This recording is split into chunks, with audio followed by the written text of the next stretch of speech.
ladies and gentlemen, and welcome to Real Estate America's Newsroom. Today is April 14th, and we are inside of Holy Week, and it is the year of our Lord, 2022. We have an action-packed show here today, ladies and gentlemen. I have a whole bunch of folks to go ahead and introduce to you. But before we do that, let's get into the opening notes here. How important is LinkedIn in your real estate business? Are home buyers and sellers looking for quality representation on that platform? Or possibly businesses looking to relocate their employees? We're going to find out today as we're speaking with Miss Rhonda Schur, who is known as the LinkedIn Diva and one of my personal great friends. She's an awesome and absolute blessing to so many folks. Opendoor, ladies and gentlemen. Opendoor has just run into some regulatory trouble in North Carolina. Did you hear about that? If not, we're going to talk about it. Listing disclosure errors on 3 different properties resulted in an 18-month license suspension in North Carolina. However, the NCREC, the real estate commission there, stayed the suspension. So we're going to go ahead and dig in with Mr. Paul Anastopoulos, licensed real estate agent out of North Carolina. We're going to talk about this thing. We're also going to go ahead and speak about what is Opendoor compared to using a licensed real estate agent. Blockchain. Ladies and gentlemen, what is this thing we keep hearing about blockchain? Is it set to disrupt particularly every industry? And it just entered into the real estate marketplace. So we're going to dig into that. Would you ever buy a home with cryptocurrency? First of all, do you have cryptocurrency? What is this thing? And would you buy a home with it? Well, some people are starting. What is Swift? Swift. What is this thing? We've heard maybe a little bit about it in the news, mainstream media, like what is Swift? And we're going to find out. But we're going to be talking with Tim Parnell from the Patriot Wealth Nation. We're going to even dig into cryptocurrency and all of that jazz. So we've got 20 minutes to go ahead and dig in, and you're going to want to take out your pencil and paper for that. For buyers on a budget, the Southern California housing market can feel impenetrable, right? So bidding wars and supply shortages have driven prices to historic highs. And according to Redfin, the median home in Los Angeles County sold for $839,000 in February. So how much of a home can you actually get for $500,000 in Los Angeles? Tony Barbarino joins the show, and he's going to fill us in. So maybe some duct tape and cardboard might be in the near future. We're going to find out. And our higher interest rates right now fueling a home feeding frenzy across America. Signs point to, let me shake up the magic 8 ball. Signs point to yes. Okay, so we're going to roundtable this thing with all of our guests here at the end. We're going to dig into a lot of different real estate markets and see what this feeding frenzy is all about. But before we get into this thing, Mr. Nick Sakis, always a pleasure to go and see you. How are you today, sir? Fantastic, Mr. Wolf. One thing you forgot to cover.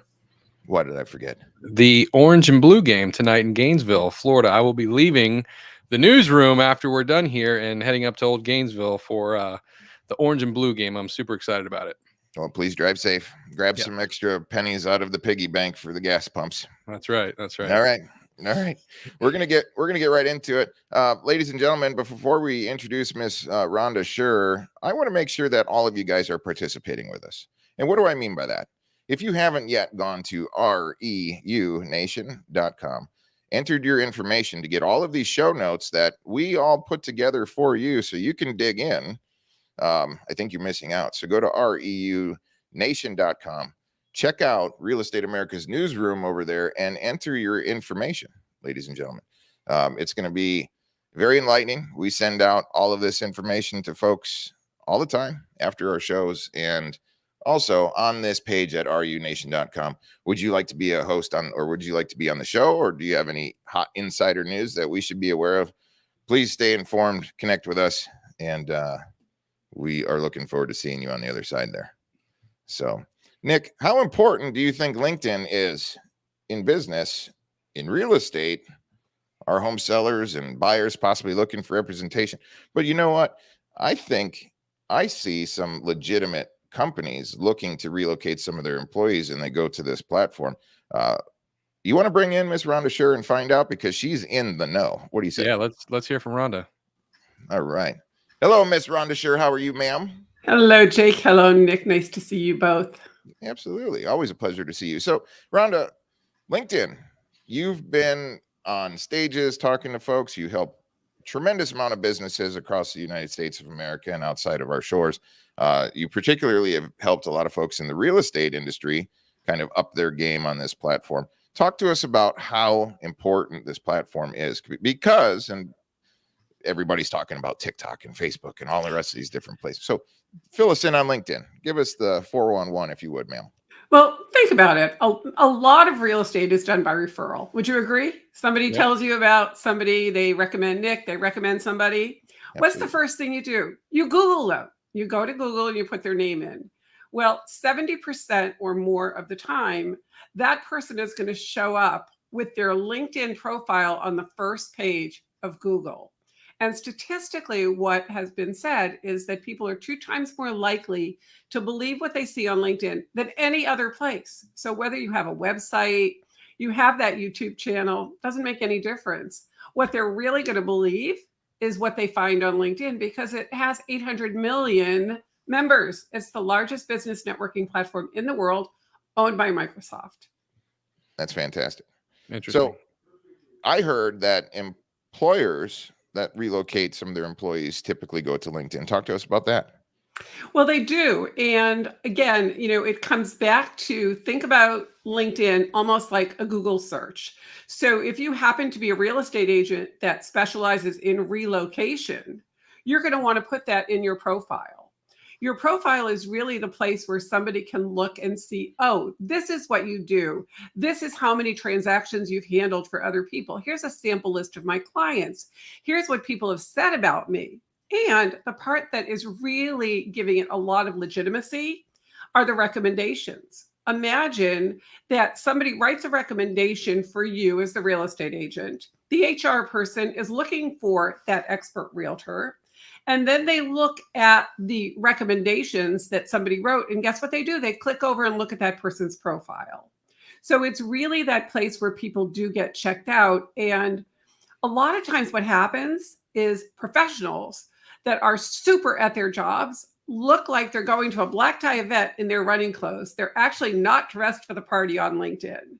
And yet they are being checked out and looked at. So it's opportunities that get missed because of how they're showing up.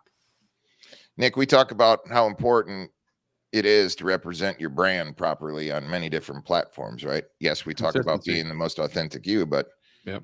what are your thoughts here, Nick?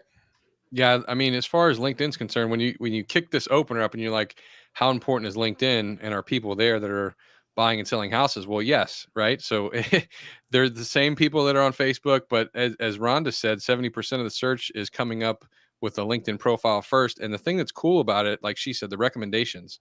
So the recommendations are more powerful on LinkedIn because it's legitimate business. So it's almost like it's a little bit more of a nod than a consumer, because they're business people that are in this ecosystem.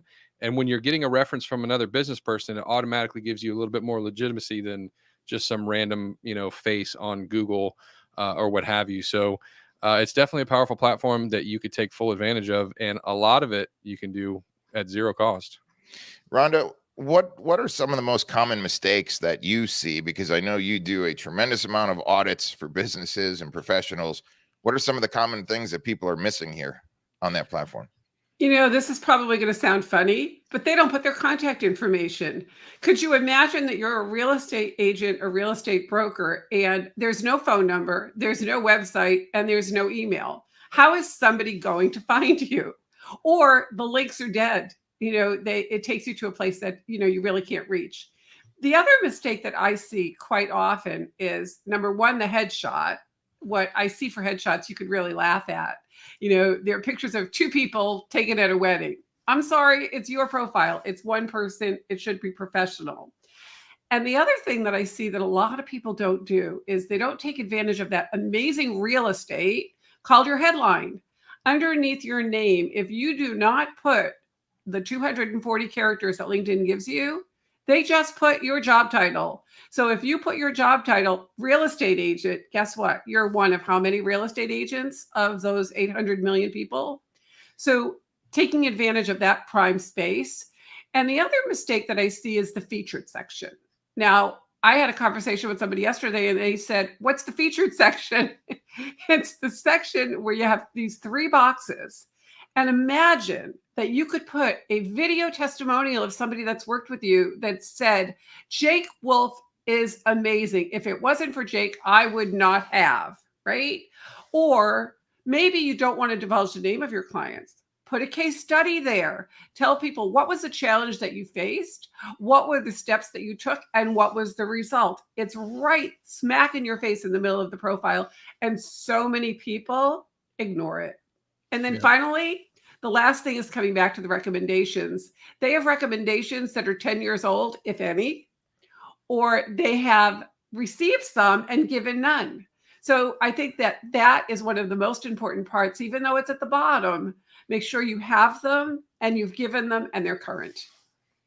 Ladies and gentlemen, that's just some high-level, awesome information from Miss Rhonda Scher. Rhonda, how can people get in touch with you if they're wanting to spruce up and have a full audit on their LinkedIn so that they can get in the game properly? So easy. Just go to theschermethod.com, www.theshermethod.com, because it is a sure thing.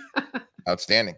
Outstanding. Miss Rhonda, have a blessed rest of your day and have a wonderful Easter this weekend. And we'd love to go ahead and have you back and keep us informed on the things that we should be thinking about in the LinkedIn world if you'd have us. Thanks, Jake. I'm looking forward to it. And it is my birthday weekend, so I intend to celebrate. Oh, happy birthday. Happy and blessed birthday to you. Outstanding. Thank you. All right, ladies and gentlemen, we have just spoke with Miss Rhonda Scher. She was awesome. I love Miss Rhonda. Let's get into some Opendoor. Ladies and gentlemen, what is this thing, Opendoor? What's going on? This is what happened. Residential real estate firm Opendoor is taking heat tonight in North Carolina. The firm was in danger of having its license suspended over several violations that happened here in Charlotte. Morgan Francis joining us here in the studio now. Morgan, with what happened and the punishment that was handed down. Yeah, Alicia, Opendoor avoided that 18-month suspension by going through additional education. But what the commission says they and their agents did definitely has the industry talking. Every month, the North Carolina Real Estate Commission publishes a list of disciplinary actions against brokers and real estate firms. This month, one name stood out. It is the talk of the industry right now because the actual brokerage, not just a single broker, was disciplined. Opendoor, a real estate company that makes cash offers on homes and makes a few repairs before relisting for sale. I said, wow, let me read this out loud to you. And I read it, and we both were just kind of taken aback. The commission says Opendoor and two of its real estate agents violated rules in 3 separate residential transactions in Charlotte. In one of them, they failed to disclose and correct some issues with the property and advertised it had an outdoor pool with hardwood and tile floors when it did not. In another, the firm advertised a 5-bedroom home when the septic permit only allowed for 3-bedroom occupancy. And in the third transaction, an Opendoor vendor buried parts of the outdoor pool in the backyard instead of removing it from the property. Here's where mistakes like this can hurt you as a home buyer. Right now, people are dropping 50 grand on due diligence money.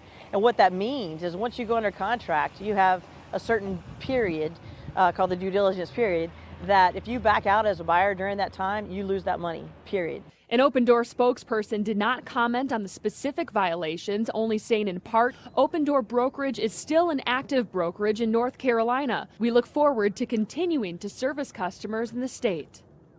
Now, according to its website, Opendoor currently owns 38 homes in and around the Charlotte area and double that number in Raleigh. They say this is the company's first disciplinary action they've received in the state and again avoided that 18-month suspension with additional education offered by the commission. Brian? All right, Morgan, thank you. All right, gentlemen, what is this thing Opendoor, first and foremost, for these people that don't know what Opendoor is? Nick, what is Opendoor? Yeah, so essentially, we call them iBuyer programs. That's slang. People in the real estate industry understand, but essentially, it's a cash offer for your home, right? Typically, that used to be like the "We Buy Ugly Houses" signs you might have seen everywhere. Nowadays, they're big corporations with a lot of funding behind them. Opendoor is not the only one, but essentially going directly to the consumer and saying, "We'll give you a cash offer for your home. You pick your closing date." And you don't essentially need a real estate agent inside the transaction, which seems like a really good idea to some home sellers. until stuff like this happens, with stuff that falls through the cracks and all the things that agents in general usually keep a close eye on. So, Paul, you're a licensed real estate agent in the great state of North Carolina. This happened in your neck of the woods. Fill us in. What's the talk of the town? Yeah, so this happened in March 10th, 2022, and they were supposed to be suspended for 18 months. Slap on the wrist by the commission. They took all their agents took continuing education classes, and on the same day with that agreement that happened, they allowed them to keep their license and to keep selling the properties. Sounds like there was some interesting things that happened that led to this suspension. Hopefully they don't repeat it. Paul, what is the difference between using you and, I would say, the convenience of an iBuyer program, which is backed by a lot of Wall Street money and firms and things like that?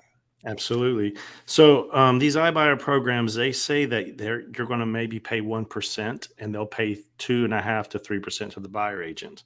But if you read the fine print, a lot of times it's 6 to 7%, up to 13%. And what we do as agents, me myself, when I go to list your home, we're going to expose the marketing. I know the agents, and we connect. We want to. If the agent does their job, Jake, and they list a property at fair market value and they give the correct exposure, you're going to get more for your buck. And especially in this market.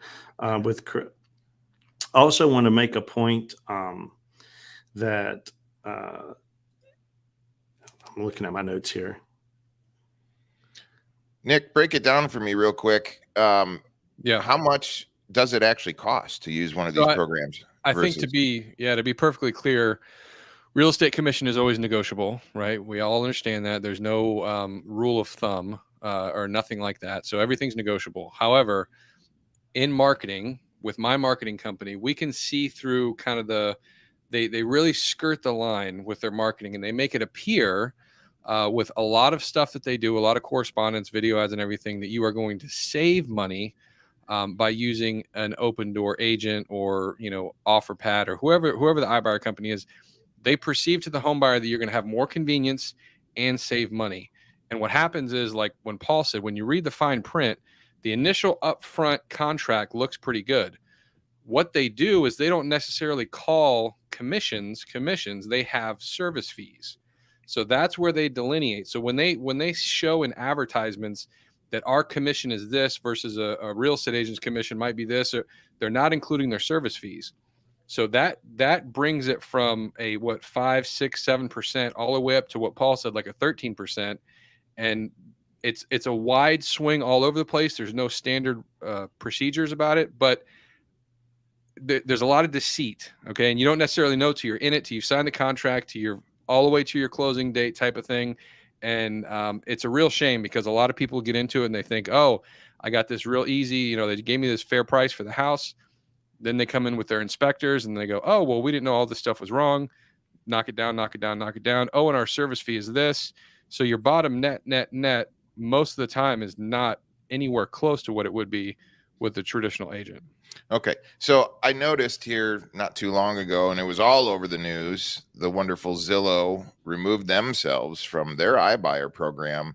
And it looked like the valuations on the homes that they purchased were way above what the market was. And then they had to resell out. And Paul, so Zillow gets out of the marketplace.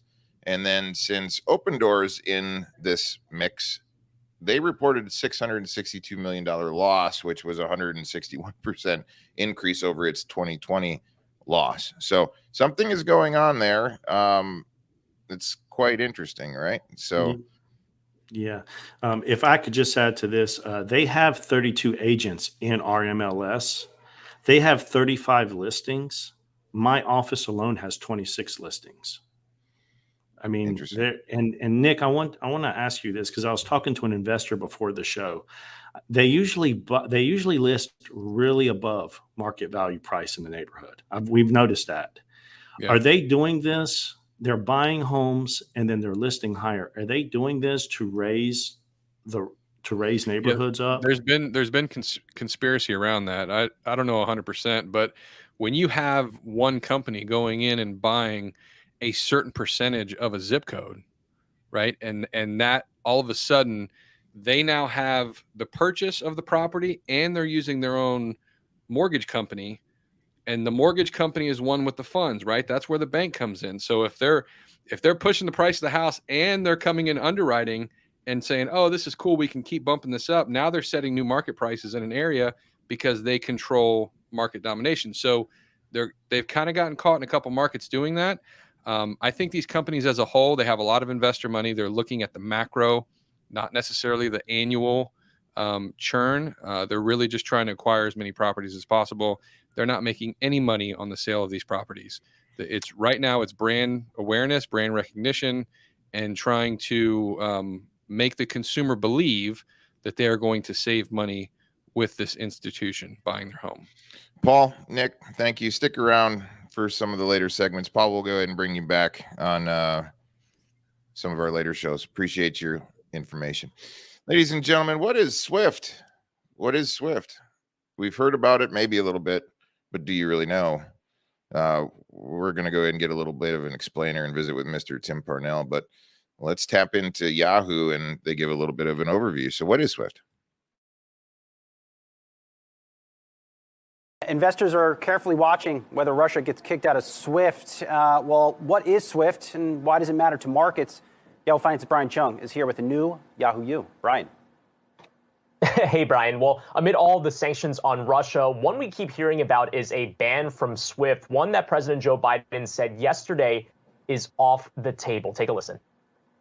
The sanctions that we've proposed on all their banks have of equal consequence, maybe more consequence than SWIFT, number one.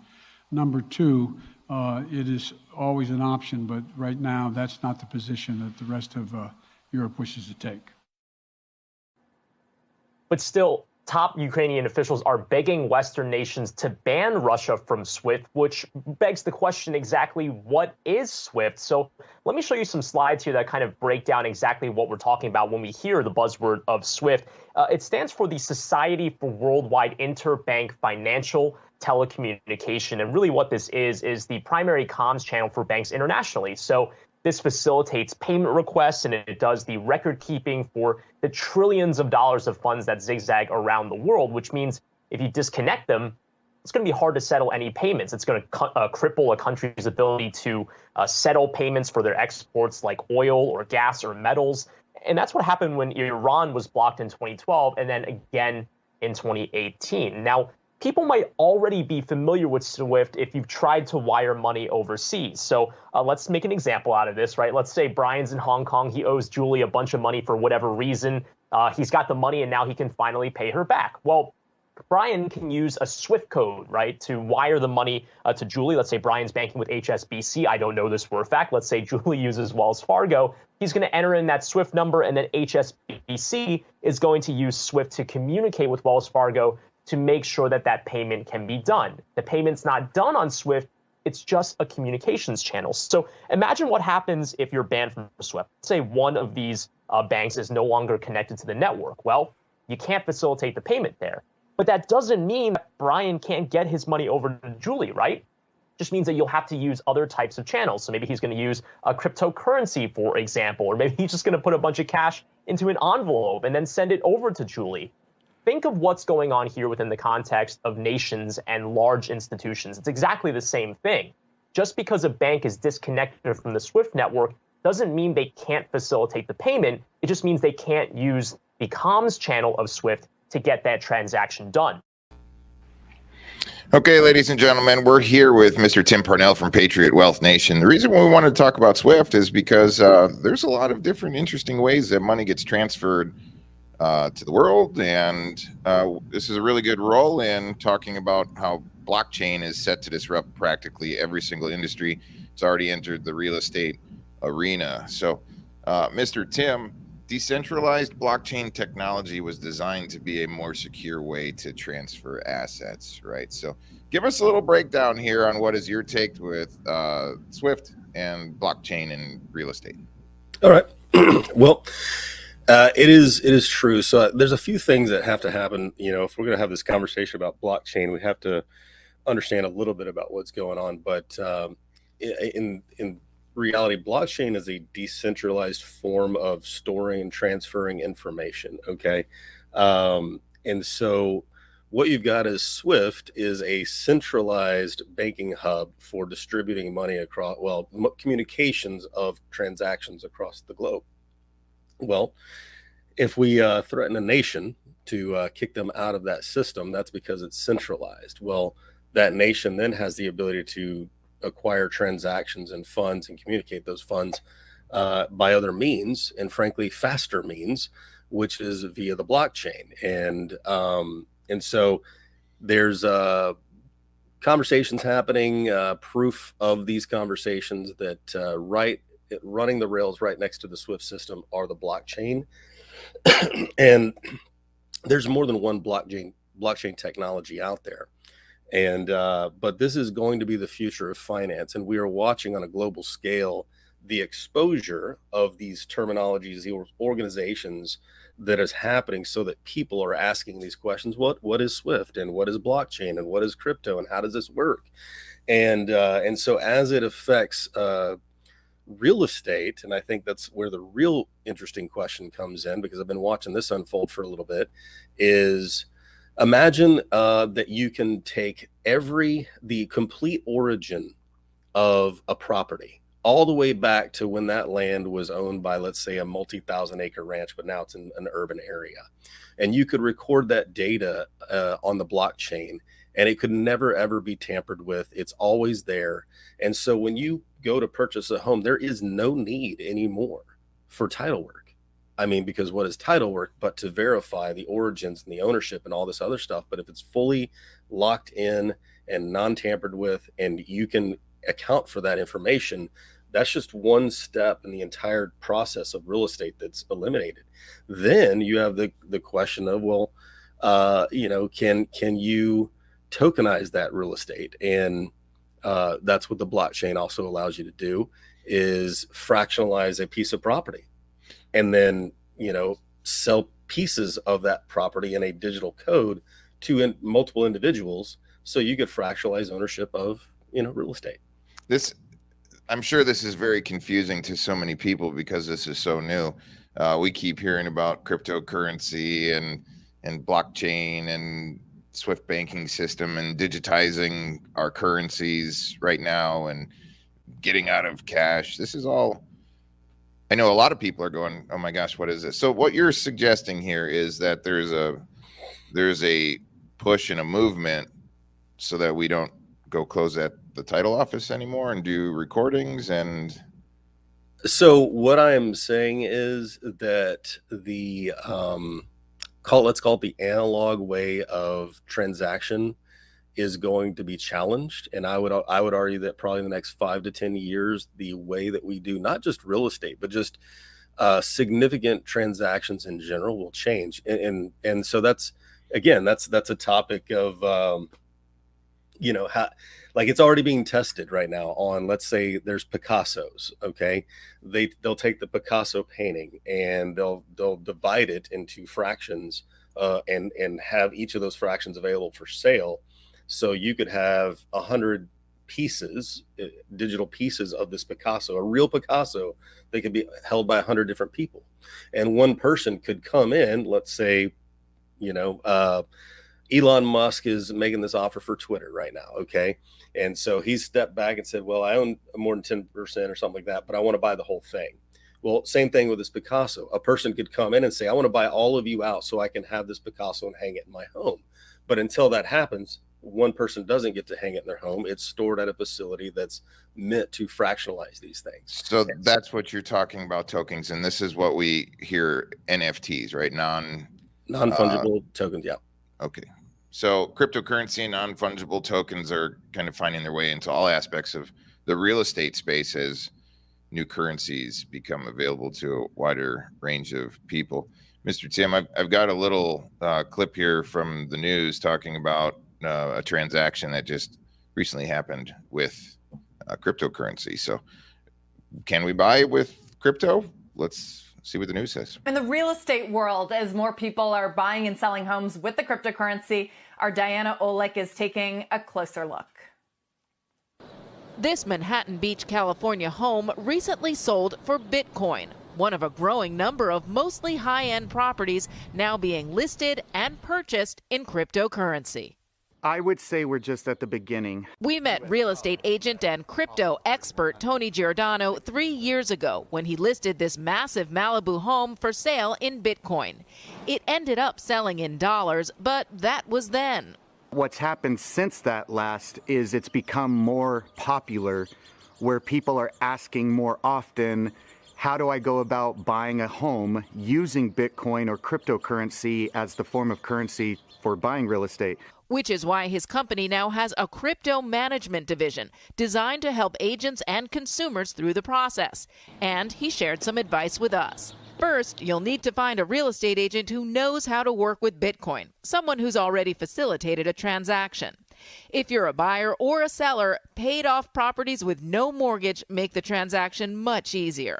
You'll also need a crypto real estate attorney, someone who specializes in the paperwork and liability aspects. And finally, you'll need a third-party escrow, that is, a Bitcoin mover who can both transfer and hold the token. I've been accepting Bitcoin since 2013 when I owned and managed coffee shops up here in upstate New York. Which is why Paul Padarakis decided to list his Troy, New York home for both Bitcoin and dollars. I just put it up in January as a Bitcoin listing, and then a few days later I did have an offer in US dollars, so that was pending. So I did not see what Bitcoin could offer. And that may be the biggest issue for Bitcoin in today's ultra-competitive real estate market. Demand is so high that sellers are likely to get multiple offers in dollars before Bitcoin ever enters the picture. That said, on the ultra-high end, which is less competitive and where international buyers play, listing in Bitcoin will garner more attention and more buzz about the property and could ultimately lead to a faster sale. Back to you guys.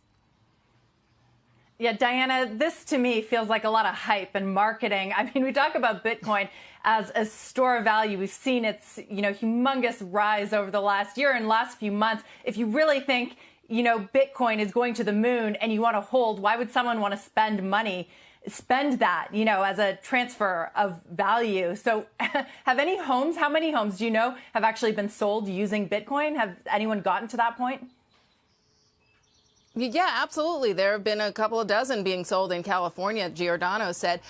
You're right about people perhaps wanting to hold on to Bitcoin now, but have you seen home prices lately? Because they're going up pretty quickly, too. So if you're trading the Bitcoin now for a house, you may see great returns on the house as well.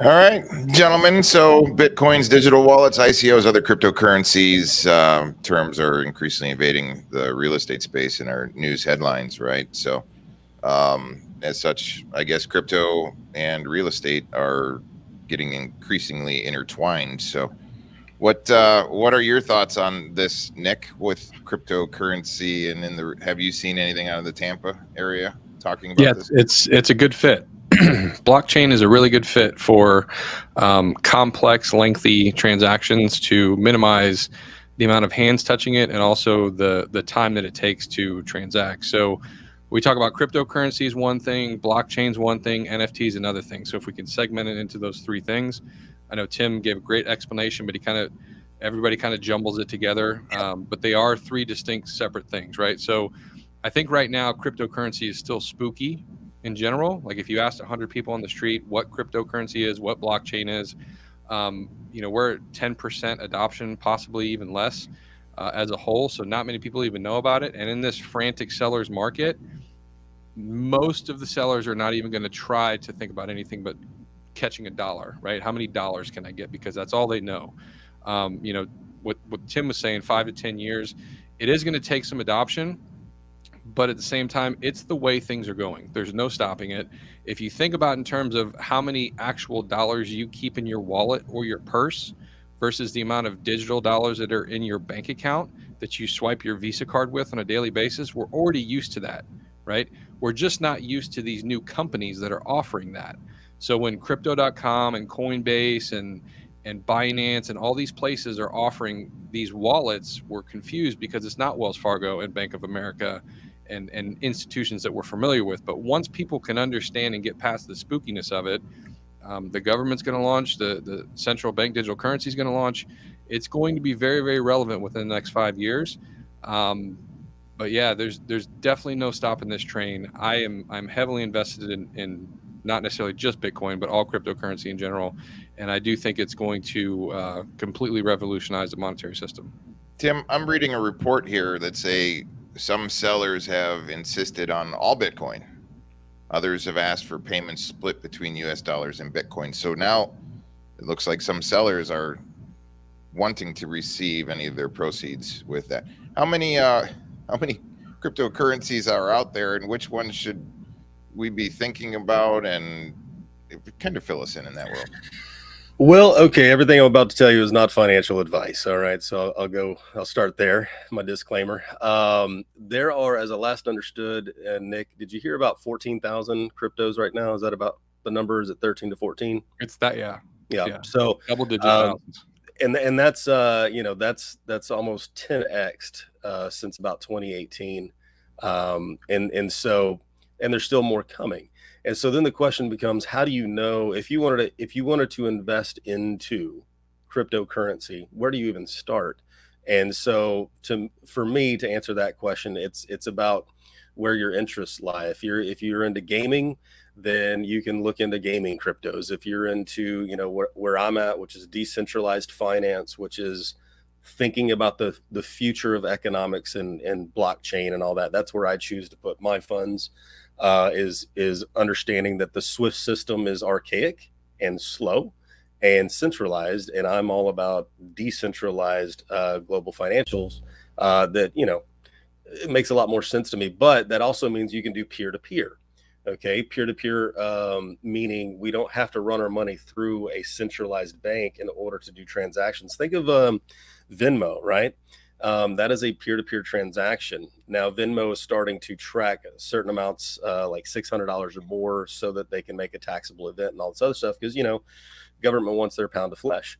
But yeah, there's a lot of different cryptos that do different things. And then you've got some that don't do anything.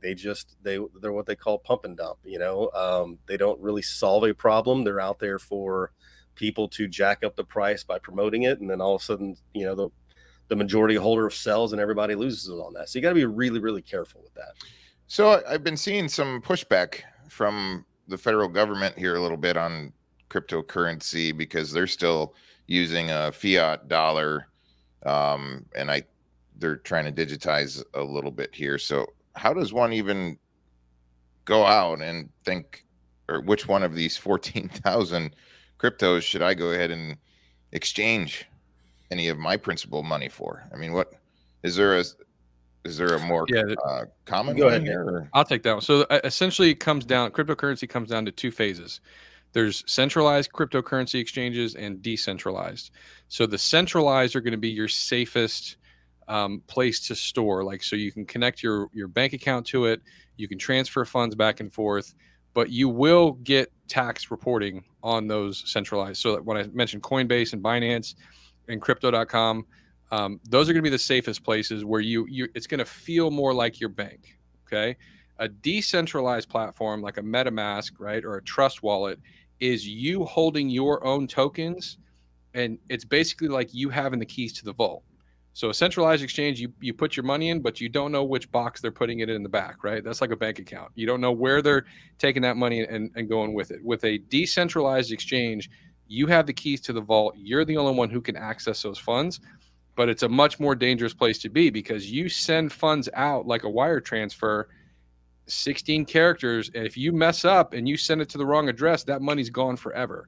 So I don't recommend that anybody gets directly into DeFi. Get into the centralized exchanges, get into a Coinbase, get into a crypto.com or a Binance, get familiar with what's going on until you get sophisticated enough to where you feel comfortable enough doing direct communication with like a MetaMask wallet or decentralized finance. What I'll piggyback on that with is right now in America, there's no real regulation for cryptocurrencies. And so what does that mean? It means there's a lot of big financial institution money on the sideline waiting for clarity in the crypto space. Okay. And for those of you that don't know, there is an SEC versus Ripple case going on right now. It's been going on for 17 months, 18 months right now. And that is the expected outcome of that case is either settlement or Ripple will win. And what that will allow for is a regulatory clarity for all cryptocurrencies in the United States. But XRP is a blockchain and a DeFi blockchain that's already got clarity in most every other country in the world but the United States. And it's the one that was chosen to be sued by the SEC. And so what I point out is to be an accredited investor means that you get access to all the awesome stuff that's really could make you money, but there's regulations to keep people, regular Joes, from being accredited investors. And so right now, crypto is a wild west of sorts of investment where you don't have to be accredited and possibly realize some massive gains, but it is extremely risky because there's no regulation to protect the consumer. So, it's that double-edged sword, and that's what's going through right now. Tim, how can people get in touch with you? Absolutely. You can find me at Patriot Wealth Nation on Facebook, and just connect with us there. Come join our group, and we dive a little deeper on all kinds of different topics that have to do with the here and now. Thank you, Mr. Tim. I don't know if you're more confused or clear on this subject, ladies and gentlemen that are listening, but come hang out with some of these folks over at the Patriot Wealth Nation. I'm sure you're going to go ahead and get more informed. And make sure that you go over to reunation.com, enter your information at our Real Estate America's newsroom so you can get some of these post-show notes and get deeper into this. So moving on to our next segment. How much of a home do you think you can buy in Los Angeles County for $500,000? That's a lot of money, right? $500,000. So if I'm moving to Los Angeles, let's kind of dig into the news here and see what the California marketplace looks like. Yes, one man and his wife were trying so hard to buy a home here. They were bribing the sellers with edible arrangements, flowers, and personalized letters. After looking at 36 homes and making 24 offers, they finally moved into their dream home. This is Dave Gilmore's $1 million mansion in Mission Viejo. Listed at $990, sold for $1,075,000. Actually, one of the first places that we looked at was number 17, just down the street right here. And we were one of the final 2 out of like 20 bidders on that one. And we didn't get it. And that started, and then it took us another 2.5 months of relentless searching. His nationwide broker, Tara Walker, says what's surprising a lot of residents. Currently in Orange County, 56% of single family homes cost more than $1 million. About 10 years ago, you could get a single-family home in some of the more affordable areas in Orange County for the mid-fives, about $500 to $550. And what about now? It could be around $850, $950. On top of extremely low inventory and crazy overbidding wars. I've been doing this for 44 years, and there's never been a better time in my career to sell a property than right now. ERA Orange County Real Estate CEO Walt Tamolina says even if that means you have to go somewhere temporarily and wait to buy another home. Tamolina foresees interest rates going up to 5, possibly 6% by the end of the year, which along with more buyer fatigue, he expects the market to normalize in the next year to year and a half. Everybody asks that big question: is the market going to blow up and are the prices going to go down? And I don't believe that they will. I think we have a really strong economy in Southern California, and I think that'll continue.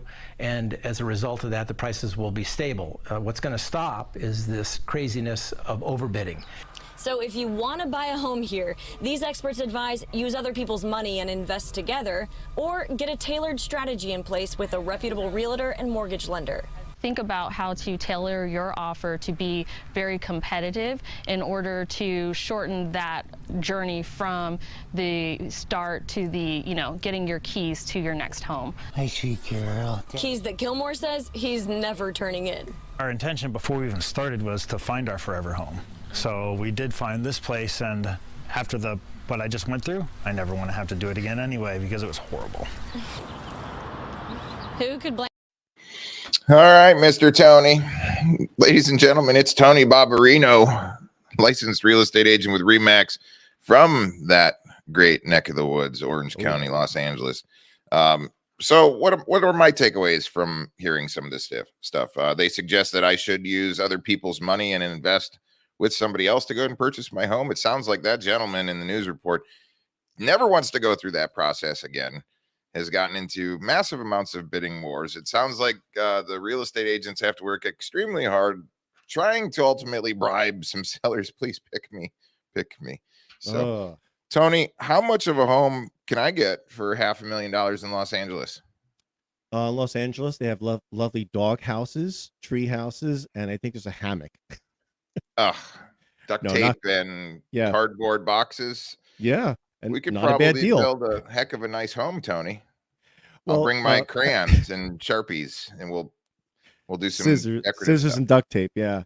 Well, Okay. Jake, the in terms of the numbers, if anybody's just listening to this while driving, pull over, and if you're eating, stop so you don't choke on this. In Los Angeles, as of this morning before the show, in terms of $500,000 homes or less, single family, condo, and townhomes, according to the MLS, there's right now 547. Let me repeat, 547 homes in a population of about 4 million people. There's about 547 homes, $500,000 or less. And, we're looking at 1, 2, maybe 3 bedrooms. And some of these could be in locations that you don't want to live in, or Yeah, there I'm could be sure. other things. I'm just saying, it is what it is. There's always going to be good and bad homes anywhere. It's just some have more than others. And Los Angeles is an older part, California. Orange County, not quite as old. So in Orange County, at $500,000, as of right now, this moment in Orange County, under $500,000 or less, you're looking at about 74. That's 74 homes in a population of about 3.2 million. So can you see how it's like a big rush of a crowd trying to get crumbs that are left at that price point? In So Irvine, we have 273,000 people, and we have one home right now under $500,000. Redfin was reporting that in February, the median home in Los Angeles County sold for $839,000. That is a lot of home, and a median home, that is a lot of a price point. So with these higher interest rates that are going on right now, if let's say I in February was accepted at 839,000, now all of a sudden I'm looking at 5.25% for a 30-year mortgage and more. I mean, what is my buying power, and what are all of these people doing that now they have to buy less of a home with You no know, homes available? Well, that's just how the market is right now. What we know now is, as the interest rates go up, the amount of your affordability starts to go down, because the interest rate is the price you pay to borrow someone's money.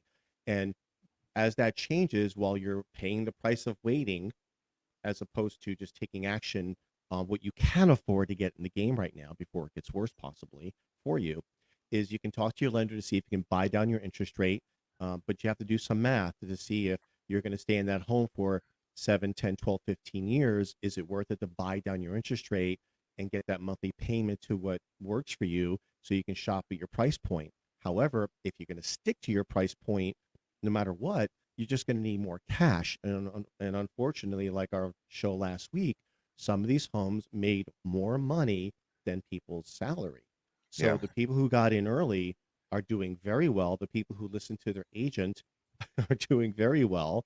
And all the hearsay talk on the internet is costing people money. So in summary, uh, right now, to the best of anyone's guess, and everybody's guessing, what we believe to be accurate in the short term is the longer you wait, the higher the rates go up, the higher the price of the homes go up. And since we're still in a shortage, you're almost cutting off your nose to spite your face by waiting. So I suggest to people who I work with is, you seriously have to consider getting what you can afford that works reasonably well for now, and you can always sell sometime in the future. But getting that price you pay per month for your home fixed, as opposed to renting, which almost always goes up, and that might become higher than the mortgage you get now someday.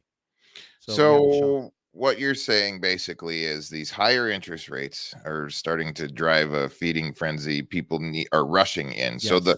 the Fed has increased this to go ahead and try to stove off, and it's kind of having a little bit of a reverse effect, it sounds like, Yes, in a lot it's of like places. it's like a backfire that when people realize, oh, this is really happening, and we're all talking all over the internet now because we're all becoming, all of us, everybody's becoming a little more educated. The word's spreading a little faster. Rates are going to go up one day, and now suddenly, ta-da, they went up. Now the buyers who are thinking and they're prepared are suddenly coming out of the woodwork to take action because they're realizing, you know what, maybe this can get worse later. Let's shop now. And now our job is to try to reach out to people who are thinking of selling. Hey, here's a bunch of reasons why you may want to sell now, just like the video clip you played. The evidence is wonderful now, and we're always guessing in the far future, but in the near term, it's what a time to sell. It's hard for the buyers, and with the inventory slowly changing, it'll get a little bit better in terms of choice, but that interest rate, like you said, really woke people up. Suddenly, the alarms are going off, and people generally are pushing harder to find something, and they get tired. And having an agent, a good agent that's full time, that really does the work, they don't get tired. I don't get tired. You do the work for your buyer and of course for your seller. But right now, having a good, strong agent that cares, who will not get tired, is your better chances for those buyers to find something. You're absolutely right. So if somebody's thinking about buying in Los Angeles and Orange County, it seems to me like the best course of action is to sit down with somebody, create a hardcore game plan and strategy, lay it all out, because the old days of saying, oh, look, I just got pre-approved and now let's go shopping. Let's just check some things out. Or if people are maybe not using a real estate agent to do some aggressive searching, but they're hanging out on Zillow and they're already behind the cut. So if That's somebody true. needs to go ahead and purchase a home or sell their home in Orange County and Los Angeles, Tony, how can people get in touch with you? Because I know you've got a strong game plan for these folks and you're winning. And I really love and care about what I do. So if people want to have a conversation with me, I'm happy to entertain that. They can either reach me through all my social media and contact information at tonybarbarino.com, TonyBabarino.com, or just call or text me 949-633-6741. This is all I do. I care, and that's why I'm on the show, because I care about you guys and your audience. Thank you, Mr. Tony. Ladies and gentlemen, it sounds fierce out there. Sounds extremely fierce. Like Tony says, it looks like these higher interest rates are starting to fuel this feeding frenzy across the United States of America. And I can understand why, right? People are wanting to get in now. Rates are rising. So we're going to roll into our final segment. But we found a really good news clip here from 9 News out of Denver, speaking about some of what is going on. And you guys need to check this out. The pressures of trying to buy a house in the Denver metro area are pushing some people to a breaking point. Yet the experts say sitting it out could cost you even more later. Our real estate expert, Lane Line, joins us this morning to talk about that. Lane is the managing broker at Coldwell Banker, and he is in living color this morning. Hey, nice to see you. Nice to be here. Good morning. Boy, in the flesh. We did that Zoom for so long. Anyway, times are tough for so many people right now, but you say they should stay in the game. Absolutely. We know that the demand is very high. Inventory is low out there for people looking, but we do see buyers who are heeding the warnings. They're picking up the pace, and they want to buy their house before interest rates go up and home prices go up. We know that a mortgage loan officer recently crunched some numbers for the Denver Metro Association of Realtors just to show what the cost of waiting would look like. And Nicole Ruth based this on $650,000 home purchase with 10% down, okay? She considered these numbers conservative when you look at rates and appreciation. I agree with her. So just waiting 6 months could add another $100 to your monthly payment. Now, waiting a year, if you look at that, could cost you $364 more per month. That jumps to $600 more a month if you wait 24 months. And look at 3 years from now, you could be paying close to $1,000 more a month on that same home. Not to mention, Gary, if you're renting right now, the longer you rent, the longer you're putting money into someone else's mortgage instead of potentially offsetting yours. Those numbers are pretty staggering, actually. So as prices keep going up, though, a lot of people are feeling forced out because they simply don't have the money. They can't afford it. We understand that. There are some people who are like, you know what, gosh, it's just getting a little bit higher than I thought it would be. The Mortgage Bankers Association tracks the number of applications for mortgages across the country.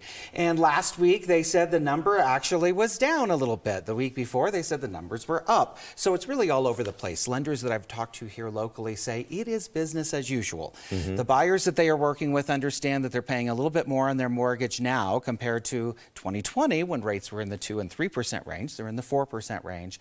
But they know that they will probably be saving money if they get into this game now versus waiting 6 to 9 months, as we saw from those numbers.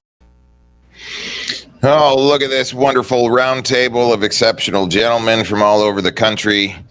Guys, looks like this is the same story everywhere, absolutely everywhere. Tim, what is happening in Fort Worth? Is it more of the same? Yeah, speaking to my preferred lender, local guy, he's saying he's as busy as he's ever been, if not more so, with the number of leads and people that he's helping get pre-qualified so they can get out there and get into the market. But he said the problem is their ability to compete in this market, right? So it's no shortage of buyers trying to beat the rise in interest rates. It's just a matter of that, does it make economical sense, and are they actually competitive when they put their dollars out there in bidding wars? Nick, you're in one of the hottest markets in the United States of America, in the Tampa market. What's going on there? Yeah, I think, similar to what Tony was saying with his market stats, we have approximately 3 million people between our three main counties, and we are also in the double digits of inventory below $500,000. And, the ones that are below $500,000 need a lot of work, right? It's not something that you would just be turnkey ready like everybody expected. And that's something that's definitely changed within the past 24 months. You could buy new construction for $300,000 24 months ago. That house is now $500,000 with an escalation clause as they're building it, and material costs and everything could be $550,000 by the time you actually close. So it is getting very interesting. We are seeing in our market now, I think, with mortgage loan officers, they've been pretty fat and happy recently, just calling their old book of business and doing refinancing. I think the refinancing wave is slowing down, and we're starting to get a little bit more contact with our old mortgage friends who are reaching out for some new purchase business. So it'll be interesting. There's demand still there. We're in an economy right now, I think, that we're so used to the Amazon 1-hour delivery that it's almost unfathomable that once we're ready to buy a house, that there's no houses available.